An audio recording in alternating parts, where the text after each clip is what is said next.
تبارک و تعالیٰ اور اللہ کے رسول صلی اللہ علیہ وسلم نے ذکر موسیٰ علیہ السلام کا کیا تو نام بڑھ گیا.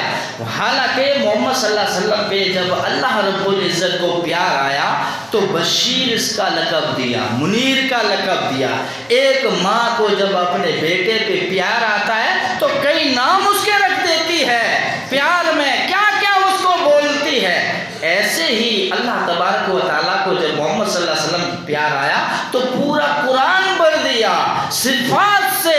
جو آدمی بڑا ہوتا ہے، جو آدمی عزت رکھتا ہے، جو آدمی مقام رکھتا ہے، اس کو آدمی نام سے نہیں پکارتا، القاب سے پکارتا ہے، اس کی عزت کرتا ہے، اس کی شان و شوکت کو بڑھاتا ہے.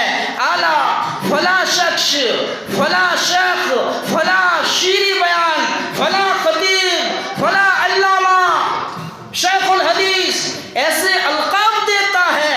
تو اللہ تبارک و تعالیٰ نے میرے نبی کو بھی بہت سارے القاب دیے. یا ایھا المزمل، یا ایھا المدثر، والضحیٰ واللیل اذا سجی، ورفعنا لک ذکرک، یاسین والقرآن الحکیم. اس طریقے سے قرآن کی بہت ساری آیتیں جو محمد الرسول انا اعطیناک الکوثر محمد صلی اللہ علیہ وسلم کی صفات میں بھری پڑی ہیں. سمجھ رہے ہیں؟ اب یہی وجہ تھی. اسی لیے اب لشکر واپس آ گیا. ابو بکر یہاں دیکھیے اختلاف ہو گیا.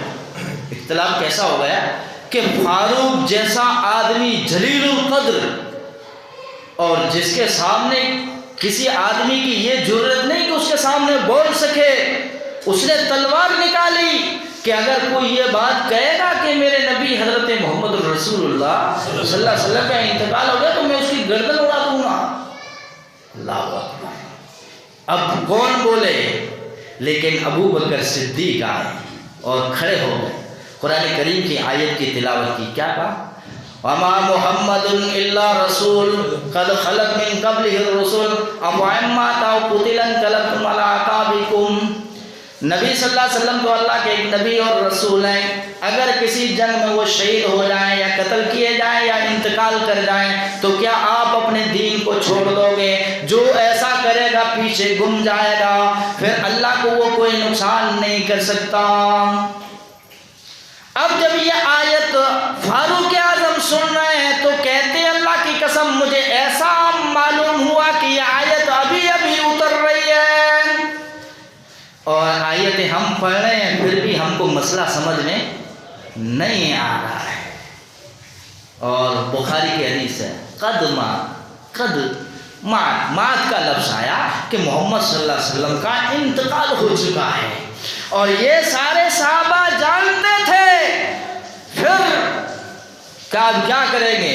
ابو بکر نے کہا مسیلمہ قذاب نے نبی صلی اللہ علیہ وسلم کے بعد نبوت کی دعویٰ کی اور میرے آقا نے جو لشکر اس کو ختم کرنے کے لیے بھیجا تھا اس لشکر کو روانہ کرو. جلیل القدر صاحب فاروق اعظم جیسا شخص کہتا ہے عمر اس وقت ملک فتنے میں ہے، حالات بہت خراب ہیں، مدینے پر لوگ حملہ کرنے کی تیاریاں کر رہے ہیں، منافق ہو گئے، کچھ مرتد ہو گئے، کچھ ایسے لوگ آ گئے ایسے حالات میں تقاتل الناس کہ لوگوں سے تم لڑو گے. حضرت ابو بکر صدیق نے کہا عمر جب تم جاہل تھے تو بہادر تھے، جب اسلام میں آئے ہو تو کمزوری کی بات کرتے ہو. اللہ کی قسم میں اس بات کو گوارا کر سکتا ہوں کہ مجھ کو مسل دیا جائے، پھاڑ دیا جائے، کاٹ دیا جائے، ختم کر دیا جائے، مجھے منظور ہے. لیکن جس لشکر کو میرے آقا حضرت محمد الرسول اللہ صلی اللہ علیہ وسلم نے روانہ کیا ابو بکر اس کو واپس نہیں کر سکتا. جاؤ حکومت باقی رہے یا نہ رہے، یا میں شہید بن جاؤں گا یا میرے آقا حضرت محمد رسول اللہ صلی اللہ علیہ وسلم کا پرچم گاڑ دوں گا. جب تک صدیق زندہ ہے محمد رسول اللہ کی سنت پہ آنچ نہیں آ سکتی. یہ تھی اتباع، یہ تھا ایمان. ایک اور صحابی ہے جو بکریاں چراتے ہیں. اللہ اکبر. کیا کرتے ہیں؟